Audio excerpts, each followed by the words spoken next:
Ang gibuhat ako diya guys, nagbutang tao mga tuwain guys para katayan sa kuan guys sa pipino. Guys mga ikan siya guys para nga diha mo saka ang pipino guys. Pag katay niya guys, siya mo saka diha po na siya bunga guys. Guys, so kung gihimo guys, nagkuhan ko ng tuwain guys. Hikot ko na sa mga nylon guys. Kaya aron ini katay niya, saka siya diha sa nylon diha siya mamunga. Gamay na guys, pila lang nakapunuan. May lang na guys kalingawan. Naor kasi guys. Hikot lang siya diha. Wag kuan guys pa. Dahil ko nit pa. Nga hikot is punuan. So nara guys makita niyo guys diyan na po gibutang sa kahoy.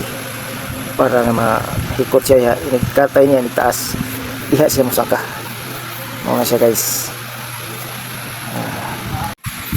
Kapugi lang kita tong gikinahanglan na guys. Malag kapoy guys, total pag makita na itong nanay bunga guys, mawala na ang kapoy guys. Nga, libre na po ang kulay guys. Huwag daghan ang bunga, makapamaligya po ta. Nung anak na siya guys, ikwanta lagi kay pobre ta guys. Ano na siya, kinahanglan kita nga maghago para nga natay ma-harvest po. Ikabot sa panahon, nga mamunga siya. Kinahanglan na siya ikapuno, spray. Yung palibot po na guys, kung makita nyo ibang tanong guys, mga munggos na siya. Kita magtamakan pong bingo guys. Munggos na siya guys.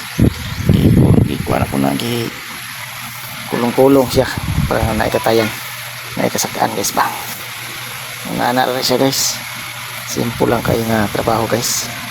Maghago lang kita para natay mapaabot po, abot sa panahon.